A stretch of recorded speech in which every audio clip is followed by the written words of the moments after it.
اپنے کسی نصب العین کی طرف بڑھنا ہے، جس طرح سے تم کعبہ کے شوق میں کسی ویرانے میں قدم رکھتے ہو تو مشکلات کے کانٹے تمہیں چبھتے ہیں، تمہیں پریشان کرتے ہیں، تم پر آزمائشیں آتی ہیں، تو یاد رکھو کہ اسی طرح سے تمہیں جب زندگی کے اعلیٰ مقاصد کی طرف چلنا ہے تو ایسے میں پریشان حالیاں تو آئیں گی، زندگی کے کانٹے تو چبھیں گے۔ یہاں خار مغیلان سے مراد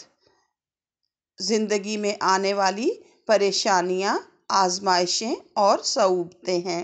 تو فرماتے ہیں کہ زندگی میں جب ہمیں بلند ترین مقصد پانا ہے، جب ہمیں انسانیت کے اوج تک جانا ہے، تو ایسے میں مشکلات تو سہنا پڑیں گی، یہ ایک فطری بات ہے، لہٰذا ان پر غمگین یا اداس ہونے کی ضرورت نہیں ہے۔ اگلا شعر: گرچہ منزل بس خطرناک است تو مقصد بس بعید۔ اگرچہ منزل بہت خطرناک ہے اور مقصد بہت دور ہے، ہیچ راہی نیست کان را نیست پایان غم مخور، لیکن کوئی بھی راستہ ایسا نہیں ہے کہ جس کا کوئی انجام نہ ہو، اس لیے تو غم نہ کھا۔ فرماتے ہیں کہ اگرچہ تمہیں جس منزل کی طرف جانا ہے وہ بہت ہی خطروں میں گھری ہوئی ہے اور تمہارا مقصد بہت ہی زیادہ دور ہے، یعنی انسانیت کا مقصد پانے کے لیے، کامیابیوں تک جانے کے لیے تمہیں بہت لمبا سفر طے کرنا ہوگا اور تمہیں بہت سارے خطرات سے گزرنا ہوگا، لیکن اس کے باوجود یاد رکھو، ہیچ راہی نیست، کوئی بھی راستہ نہیں ہے، کان را نیست پایان، کہ جس کا کوئی انجام نہ ہو، غم مخور، اس لیے تم غم نہ کھاؤ۔ یعنی زندگی میں جب ہم کسی سفر پر نکلتے ہیں، جب ہم کسی منزل کی طرف بڑھتے ہیں تو بالآخر ہماری ہمتوں سے، ہماری کوششوں سے اس راستے کا اختتام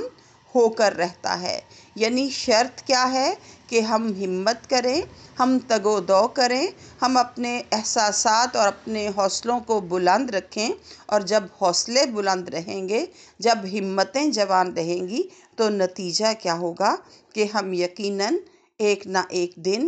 ان خطرناک راستوں سے نکل کر پر راحت منزل پر آن بیٹھیں گے۔ لہٰذا پریشانیوں میں نہ جاؤ، اداس نہ ہو، غموں میں نہ گھرو اور خاموشی سے سفر حیات کو طے کرتے جاؤ۔ اگلا شعر: حافظہ در کنج فقر و خلوت شب های تار۔ اے حافظ، فقر کے گوشے اور تاریک راتوں کی خلوت میں تھاؤ بود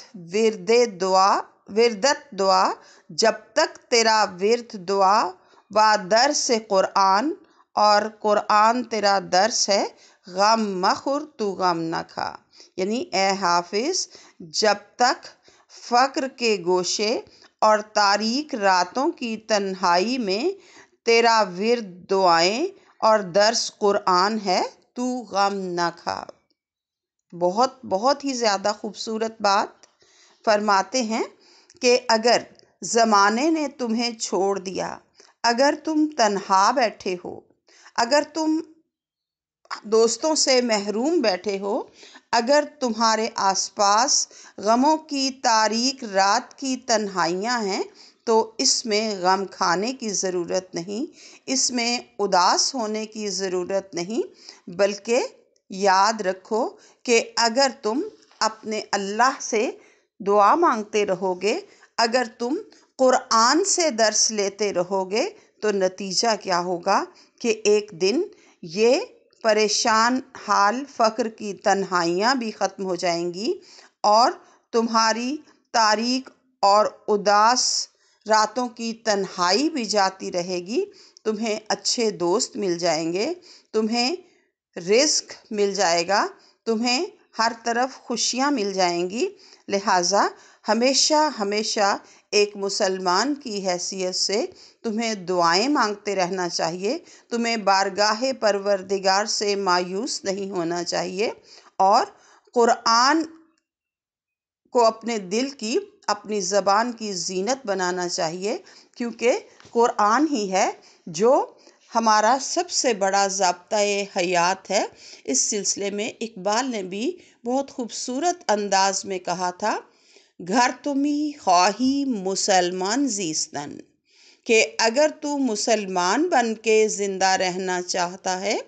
نیست ممکن جز قرآن زیستن، تو قرآن کے بغیر جینا ناممکن ہے۔ تو یہاں حافظ بھی یہی کہہ رہے ہیں، جیسا کہ ان کے نام سے ظاہر ہے کہ وہ حافظ قرآن تھے، اور ان کا یہ ایمان تھا کہ ان کے دل میں جو روشنی ہے، ان کی ذات میں جو سرور ہے، سب وہ قرآن ہی کا نتیجہ ہے، اور ان کی شاعری میں جتنا بھی سوز ہے وہ سب بھی اسی کلام الہی کی تاثیر کی بدولت ہے۔ تو یہاں پہ انہوں نے یہ فلسفہ سمجھایا ہے کہ ہمیشہ قرآن سے مدد لو اور اپنی دعاؤں کو جاری رکھو، ایک نہ ایک دن تمہاری پریشانیاں ختم ہو جائیں گی، لہٰذا اداس ہونے کی ضرورت نہیں ہے۔ بیٹا آج کے لیے اتنا ہی، اللہ حافظ۔